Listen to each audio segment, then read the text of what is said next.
নমস্কার, শুভ সন্ধ্যা। আমার পরিচয় তো পেয়ে গেছেন, আমি ইন্দ্রাণী ভট্টাচার্য। প্রথমেই আমি নারী দিবস উদযাপন উপলক্ষে আমাদের চিরারাধ্যা মহান ও শ্রেষ্ঠ নারী শ্রী শ্রী মায়ের পায়ে আমার সশ্রদ্ধ প্রণাম জানাই। পৃথিবীর সকল নারীকেই আমি আমার শ্রদ্ধা এবং শুভেচ্ছা জ্ঞাপন করছি। আমরা নারী, আমরা পারি। কিন্তু আগেকার দিনে আমাদের এই নারী সত্তা ও বাবা মায়ের দেওয়া পদবী পরিচয় বিয়ের পর আর বহন করা সম্ভব হতো না, যদিও এই প্রসঙ্গ এখন অবান্তর। তার উপরই ভিত্তি করে কবি সুকান্ত ভট্টাচার্য মহাশয় তার লেখা সুকান্ত সমগ্র গ্রন্থে একটি কবিতা লিখেছেন, মেয়েদের পদবী। আমি পড়ে শোনাচ্ছি। মেয়েদের পদবী। মেয়েদের পদবীতে গোলমাল ভারী, অনেকেরই নামে তাই দেখি বাড়াবাড়ি। আকারান্ত দিয়ে মহিলা করার চেষ্টা হাসি, তাই ভূমিকা ছড়ার।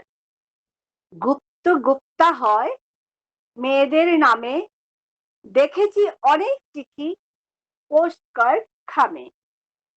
সে নিয়মে যদি আজ ঘোষ হয় ঘোষা, তাহলে অনেক মেয়ে করবেই গোসা। পালিতা হলে, পাল হলে পালা, নির্ঘাত বাড়বেই মেয়েদের জ্বালা। মল্লিক মল্লিকা, দাস হলে দাসা, শোনাবে পদবীগুলি অতিশয় খাসা। কর যদি করা হয়, ধর হয় ধরা, মেয়েরা দেখবি এই পৃথিবীটা সারা। নাগ যদি নাগা হয়, সেন হয় সেনা, বড়ই কঠিন হবে মেয়েদের চেলা। মেয়েরা, আমি আরেকটা বলছি, মেয়েরা প্রাচীনকাল থেকেই বিভিন্ন সময় বিভিন্ন ভাবে লাঞ্ছিত হতে শুনেছি। আজ আমাদের মনে সেই ভীতি, লজ্জা, কষ্ট দেয়, চোখে জল ভরে ওঠে। কবি অংশুমান চক্রবর্তীর লেখা সেরা আবৃত্তির কবিতা বই থেকে আমি একটা কবিতা আবৃত্তি করে শোনাচ্ছি। কবিতার নাম অষ্টাদশী। মেয়েটি অষ্টাদশী, মেয়েটির নেই বাবা মা। নিশিরাতে একটি পুরুষ মেয়েটির ছিঁড়ল জামা। শুধু জামা, ছিঁড়ল শরীর, ঘাড়ে পিঠে রাখলো আঁচড়। এই সমাজের সব পুরুষের মতনই সে নারীর গাচর। মেয়ে কাঁদে সব হারিয়ে, মেয়ে কাঁদে সঙ্গোপনে। যদি কেউ জানতে পারে, জেনে যাবে সকল জনে। চেপে রাখা যায় সহজে পুরুষের কীর্তিকলাপ। মেয়ে তোর জন্ম সময় দিয়েছিল কেউ অভিশাপ। পথে ঘাটে বের হওয়া দায়, দাগা মারে আঙুলগুলো। সে পুরুষ বাইক চড়ে রাস্তায় ওড়ায় ধুলো।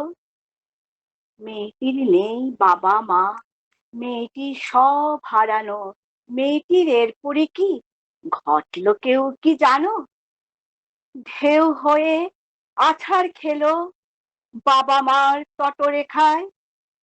দিন যায়, রাত আসে রোজ, রাত আসে, দিন চলে যায়। আর একালের বর্তমানে আমাদের দিদি মাননীয় মুখ্যমন্ত্রী শ্রীমতী মমতা বন্দ্যোপাধ্যায় তার অনুভূতি ও অবসর সময় ব্যবহার করে কিছু কবিতার বই আমাদেরকে উপহার দিয়েছেন। একটি রাজ্য চালিয়ে, আমি কোনো রাজনীতির সমালোচনা না করে বলছি, জাস্ট আমাদের মজা করার মতনই বলছি আমি একটু, যে তিনি সমস্ত রাজ্য চালিয়ে যে এই তার অবদান, এটা নেহাত প্রশংসনীয়, যা হয়তো আমাদের অনেকের মাঝে নেই। আমরা অনেকে